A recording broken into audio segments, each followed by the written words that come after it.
Iran America के बीच जारी कूटनीति इस कदर उलझ गई है कि अब दावों और बयानों पर भरोसा कर पाना मुश्किल हो रहा है। एक तरफ ट्रंप दावा करते हैं, दोनों पक्ष कई बिंदुओं पर सहमत हो चुके हैं, तो दूसरी तरफ पल भर में ही चेतावनी जारी हो जाती है। लेकिन ईरान की तरफ जारी होने वाले बयान ये बताते हैं कि इस कूटनीतिक संवाद में कुछ तो कमी हमेशा ही रह जाती है।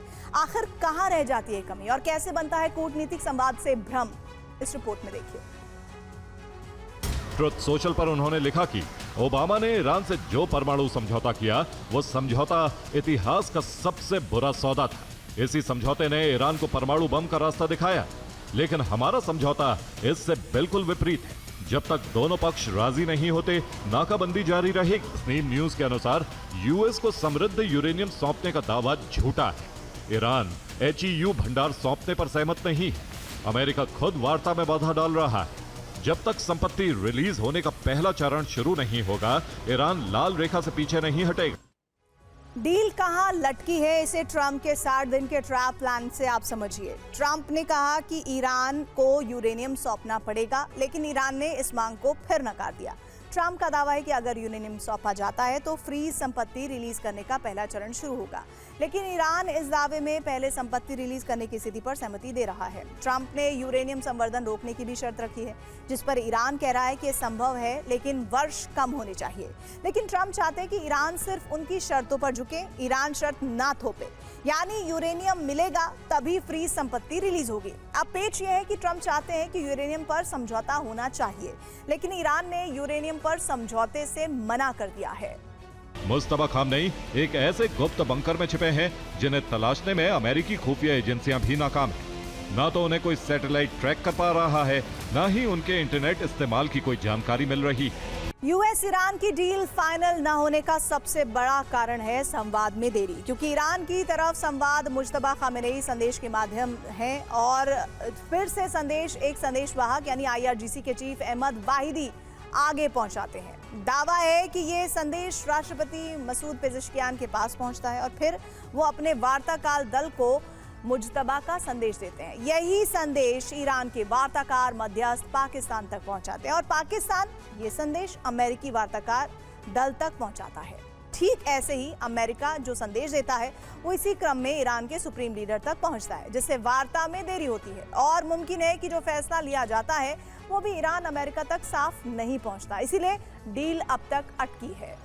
ईरान ने फ्रीज संपत्ति रिलीज करने की मांग की, जिसके बदले हॉर्मुज से बारूदी सुरंगें हटाई जा सकेंगी। दावा यह भी है कि ईरान बिना टोल जहाज भी गुजरने देगा। साल 2026 की शुरुआत में जिस ईरान को परमाणु बम बनाने से रोकने के लिए अमेरिका और इजराइल ने हमलों की शुरुआत की थी, क्या वही अब हमले जो है अब ईरान के लिए परमाणु परीक्षण का अंतिम बहाना बनने वाले हैं। परमाणु अप्रसार संधि से निकलने की बात कहकर ईरान ने खुद के लिए सुरक्षित रास्ता तैयार कर लिया है। क्या इस NPT रास्ते के जरिए ईरान ने परमाणु परीक्षण के लिए नया ग्राउंड तैयार कर लिया है? इस रिपोर्ट में जानिए।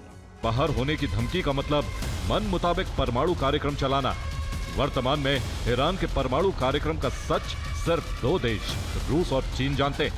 IAEA को भी ईरान के परमाणु कार्यक्रम के बारे में सही जानकारी नहीं, क्योंकि IAEA के निरीक्षकों को ईरान ने अपने संयंत्रों के निरीक्षण से रोक दिया है। IAEA की जून 2025 के हमलों के बाद आई रिपोर्ट के मुताबिक ईरान के पास बम बनाने लायक यूरेनियम है।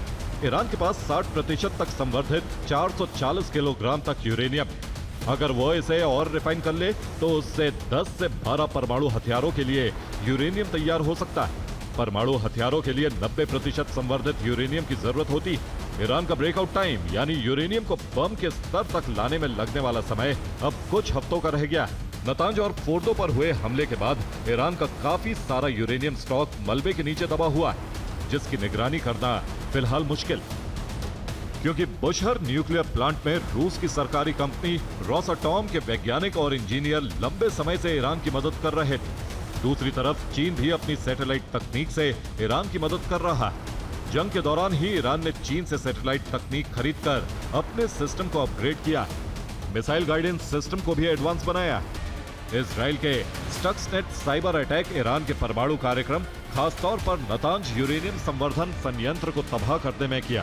स्टक्सनेट इतिहास का पहला ऐसा डिजिटल हथियार था जिसने न सिर्फ कंप्यूटर फाइलों को नुकसान पहुंचाया बल्कि मशीनों को भी नष्ट कर दिया। इजराइल की top secret cyber warfare unit 8200 ने यह ऑपरेशन किया था। यूनिट 8200 ने स्टक्सनेट नाम का एक वायरस तैयार किया। ईरान के परमाणु केंद्रों के कंप्यूटर पर स्टक्सनेट वायरस से हमला किया गया, जिससे ईरान के सभी यूरेनियम सेंट्रीफ्यूज नष्ट हो गए। अमेरिकी विदेश मंत्री मार्को रूबियो भी कह चुके हैं कि ईरान के साथ 72 घंटे में एक नैपकिन के पीछे लिखकर कोई समझौता नहीं किया जा सकता है। रूस ने यूक्रेन की राजधानी कीव पर 24 घंटे में अब तक के सबसे बड़े हमले किए हैं। 24 से 25 मई की देर रात शुरू हुए हमले सुबह तक जारी रहे। 25 मई की सुबह तक कीव का आसमान मिसाइलों की गरज से गूंजता रहा।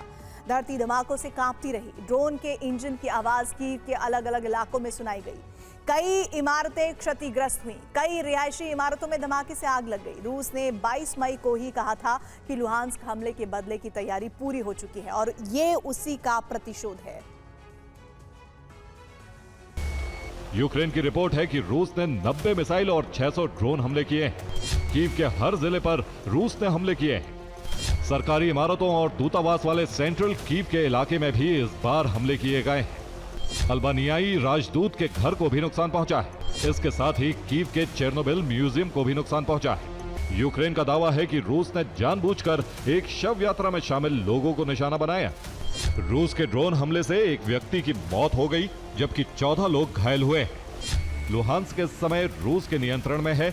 लुहांस्क पर हुए हमले पर यूक्रेन ने कहा था कि सैन्य ठिकाने पर हमले किए गए। रूस के दावे को गलत करार दिया था, लेकिन रूस ने अब मारे गए छात्रों की तस्वीरें भी जारी कर दी।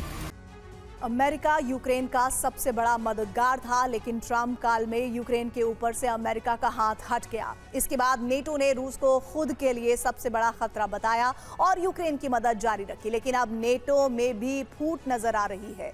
यूक्रेन पर खर्च को लेकर नेटो महासचिव ने जो प्रस्ताव बनाया था उसे मानने से 5 बड़े देशों ने मना कर दिया है। इसमें यूके, फ्रांस, स्पेन, इटली और कनाडा जैसे देश शामिल हैं। यूक्रेन अब रूस से युद्ध में और कमजोर हो जाएगा। वजह यूक्रेन को मिल रही मदद में बड़ी कटौती है। यूक्रेन के लिए नाटो महासचिव ने प्लान बनाया था। सभी देशों को जीडीपी का 0.25% यूक्रेन पर खर्च करना था। नाटो के 5 सदस्य देशों United kingdom, France, Spain, Italy और कनाडा ने उस योजना का विरोध किया है जिसमें सदस्य देशों को यूक्रेन के लिए सैन्य सहायता के रूप में अपने जीडीपी का 0.25% खर्च करना था। रूसी सेना के कई वाहन नष्ट कर दिए गए। रूसी रडार सेंटर को भी निशाना बनाया गया।